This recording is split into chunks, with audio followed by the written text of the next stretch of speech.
Didukung oleh Telkomsel Romax.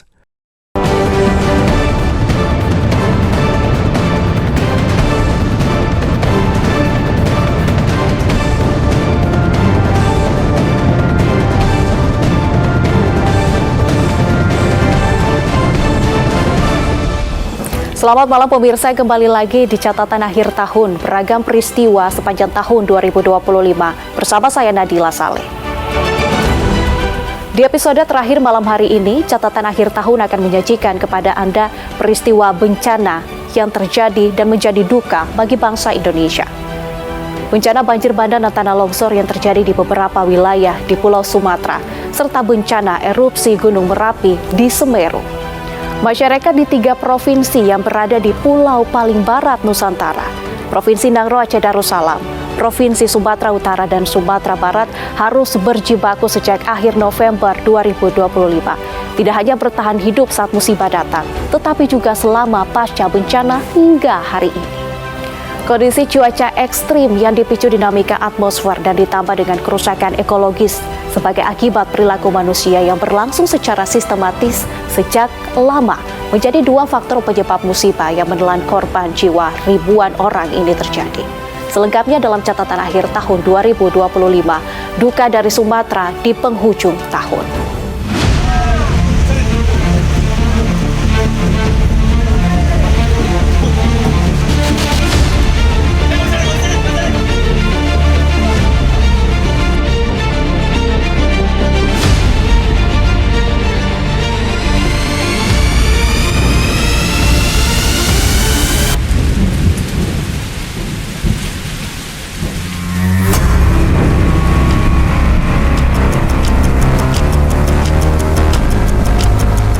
Sejak zaman dahulu, masyarakat Indonesia sudah memiliki pemahaman memasuki bulan berakhir ber, yaitu September, Oktober, November, dan Desember adalah periode bulan dengan cuaca didominasi hujan. Sehingga masyarakat senantiasa bersiap dan menyesuaikan aktivitasnya dengan musim penghujan. Di era modern, ketika teknologi berupa satelit pemantau cuaca sudah berkembang cepat, prediksi cuaca semakin mudah dan menjadi peringatan dini, tidak hanya bagi masyarakat, namun juga pemerintah.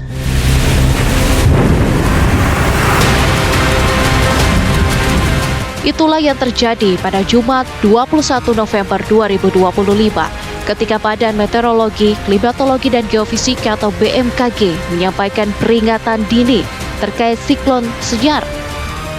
Tengku Faisal Fatani, Kepala BMKG menyampaikan jika cuaca ekstrim masih berpotensi memicu bencana hidrometeorologi untuk wilayah Aceh, Sumatera Utara, Sumatera Barat, Riau, Kepulauan Riau, dan sekitarnya dalam 2 hingga 3 hari ke depan. Peringatan dini yang sejatinya dapat segera direspon pemerintah daerah dan disampaikan kepada jajaran terbawah dan masyarakat sepertinya terlambat ditindaklanjuti.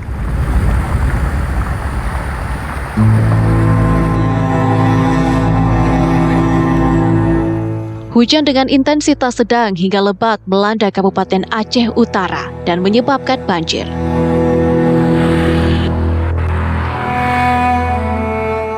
Pemerintah Kabupaten Aceh Utara menetapkan status siaga darurat Aceh Utara mengingat 7 kecamatan dengan 2.476 kepala keluarga terdampak.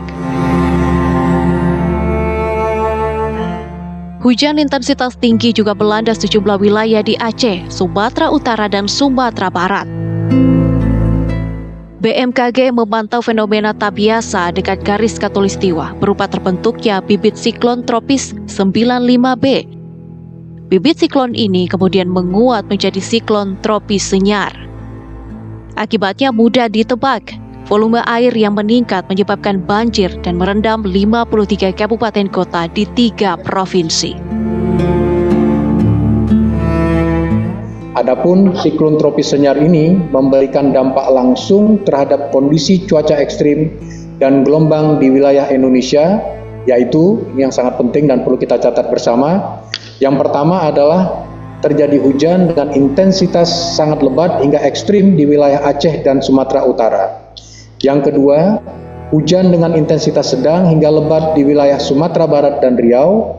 Yang ketiga, angin kencang di wilayah Aceh Sumatera Utara, Sumatera Barat, Kepulauan Riau, dan Riau.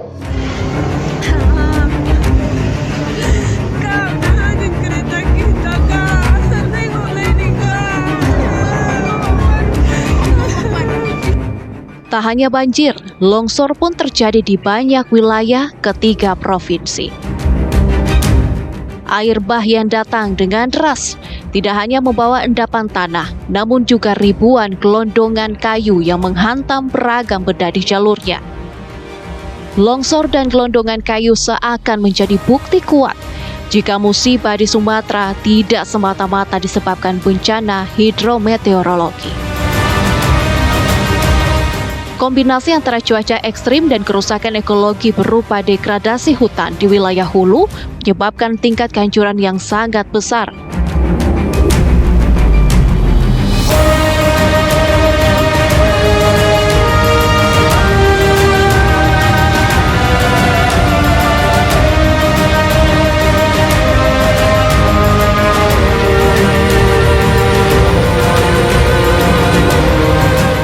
Besarnya dampak dari musibah banjir dan longsor ini mengakibatkan Bupati Aceh Selatan, Mirwan MS, menyatakan ketidaksanggupannya menangani musibah. Namun sayangnya, Mirwan justru berangkat umroh bersama keluarganya di saat musibah melanda. Ismail Ajalil, Bupati Aceh Utara, juga berkirim surat kepada Presiden Prabowo menyatakan ketidaksanggupannya menangani musibah yang memporak-porandakan 27 kecamatan dan 852 desa di wilayahnya. Giliran Bupati Aceh Tenggara, Haili Yoga, juga kewalahan menangani dampak bencana di kabupaten yang ia pimpin. Dia mendesak pemerintah daerah memerlukan bantuan pusat. Kegagapan dan ketidaksanggupan para kepala daerah direspon pemerintah pusat dengan menurunkan bantuan secara masif sebagai implementasi pemerintah Presiden Prabowo Subianto untuk menangani bencana dan warga terdampak dengan cepat dan terkoordinasi. Bapak Presiden memberikan instruksi agar situasi ini diperlakukan sebagai prioritas nasional, termasuk jaminan bahwa dana dan logistik nasional tersedia secara penuh, secara total. Salah satunya pada saat tanggap darurat ini menggunakan dana siap pakai. Seluruh lembaga telah diinstruksikan oleh Bapak Presiden untuk ekstra responsif dan memastikan fokus dalam penyelamatan korban, distribusi bantuan, dan pemulihan berbagai fasilitas dan layanan vital.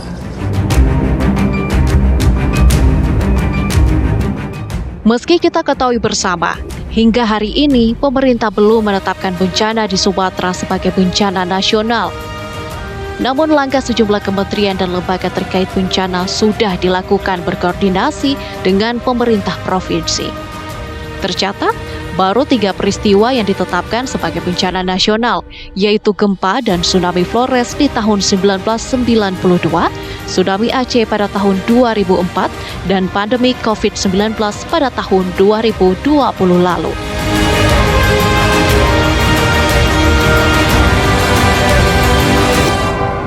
Besarnya dampak musibah di Sumatera tak pelak membuat siapapun yang melihat dan mendengarnya berada dalam situasi yang campur aduk. Sedih karena melihat musibah yang terjadi, dan marah karena melihat perilaku dari segelintir pihak yang merusak lingkungan. Sesaat lagi catatan akhir tahun akan kembali dengan sikap pemerintah atas dugaan pembalakan liar atau illegal logging yang menyebabkan kerusakan lingkungan berujung bencana.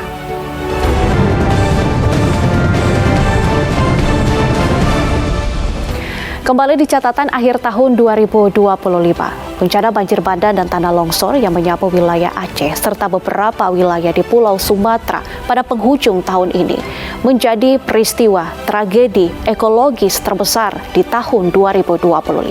Lebih dari 1.000 nyawa melayang, jutaan warga kehilangan tempat tinggal. Pemerintah memastikan bencana ini bukan semata akibat cuaca ekstrim, tetapi juga buah dari kerusakan lingkungan yang masif dan pelanggaran hukum yang terstruktur. Pemerintah memastikan akan menindak tegas pihak-pihak yang bertanggung jawab melalui proses pidana, sanksi administratif, hingga tuntutan ganti rugi kerusakan lingkungan.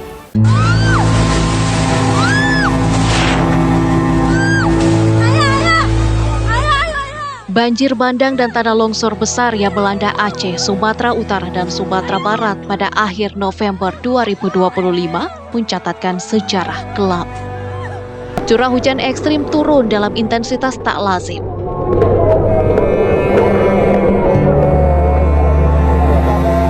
Namun, hujan bukan satu-satunya penyebab. Kerusakan hutan di wilayah hulu menjadi faktor penentu yang mempercepat aliran air ke pemukiman. Fungsi alami tanah sebagai penyerap air hilang akibat deforestasi masif. Aktivitas penebangan liar, pembukaan lahan tanpa izin, hingga eksploitasi kawasan daerah aliran sungai atau das membuat sungai tak lagi mampu menampung debit air yang meningkat drastis. Pemerintah pun bergerak cepat dengan membentuk Satuan Tugas Penertiban Kawasan Hutan atau Satgas PKH. Hasil sementara penyelidikan menunjukkan fakta mencengangkan. Sedikitnya 31 perusahaan di Aceh, Sumatera Utara, dan Sumatera Barat teridentifikasi diduga kuat berkontribusi terhadap bencana. Pelanggaran meliputi aktivitas ilegal di kawasan aliran sungai, illegal logging, hingga penggundulan hutan di luar izin konsesi. Atas arahan Presiden Prabowo Subianto, Menteri Kehutanan Raja Juli Antoni mencabut 22 perizinan berusaha pemanfaatan hutan atau PBPH. Langkah tegas ini diambil setelah ditemukan bukti kerusakan hutan serius yang memperparah dampak banjir dan longsor. Pada hari ini kami mencabut 22 izin perizinan berusaha pemanfaatan hutan seluas 1.012.016 hektar. Ini bagian dari penertiban kawasan hutan yang sudah kami lakukan sebelumnya sesuai dengan arahan Bapak Presiden pada tanggal 3 Februari 2025. Yang kami tertibkan ketika itu ada sekitar 500.000, sehingga dalam 1 tahun kepemimpinan Bapak Presiden kami telah menertibkan PBPH nakal seluas 1,5 juta.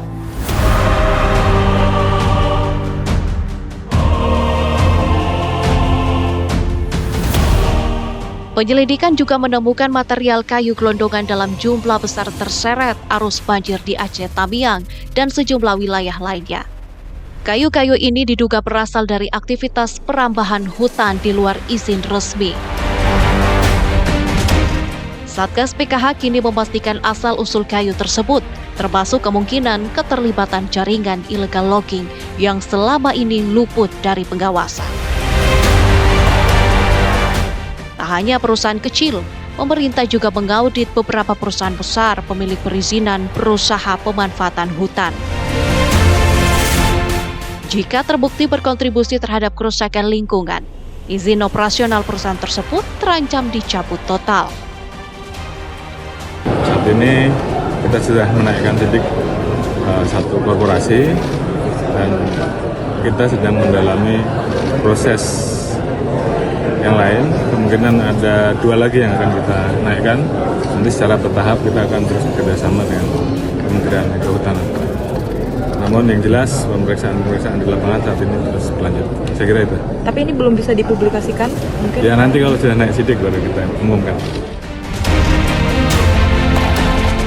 Selain deforestasi, alih fungsi lahan turut memperparah bencana. Ekspansi perkebunan sawit secara masif, aktivitas tambang emas ilegal, serta pembangunan pembangkit listrik tenaga air yang mengabaikan kaidah lingkungan membuat struktur tanah semakin rapuh. Masalah diperparah oleh penyimpangan tata ruang.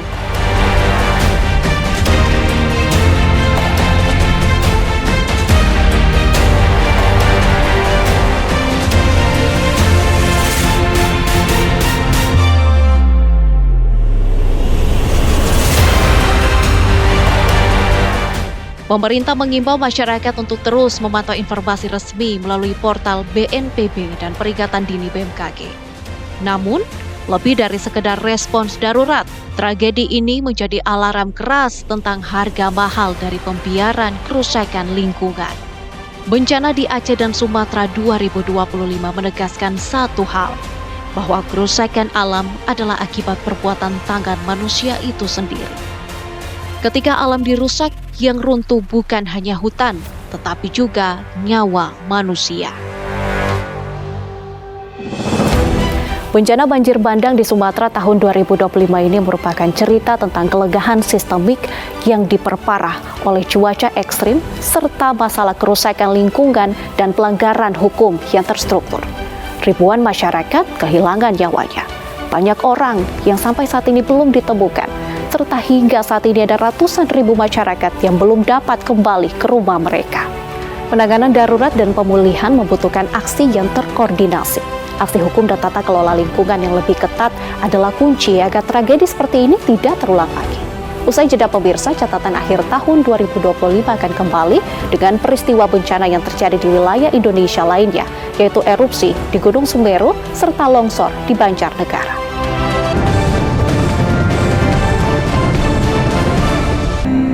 Bencana alam sejatinya menjadi pengingat, bukan hanya untuk masyarakat umum saja, tetapi juga bagi pemerintah, agar tidak sekedar membuat kebijakan mengelola alam bagi kemakmuran masyarakat saja, tetapi juga mengelola alam dengan melestarikannya, agar kelak anak cucu kita masih tetap bisa menikmati alam.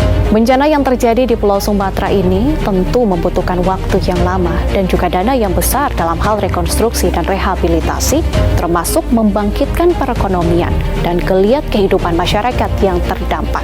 Bencana ini tentu juga menjadi momentum bagi kita semua untuk dapat bergandengan tangan dan bangkit bersama. Terima kasih pemirsa, dalam 5 hari terakhir Anda telah menyaksikan catatan akhir tahun 2025.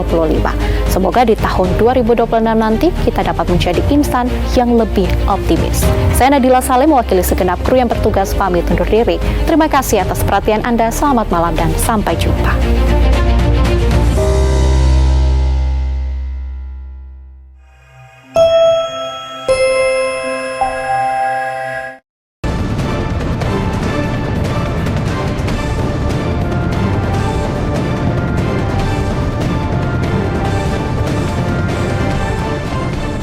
Didukung oleh Telkomsel Romax.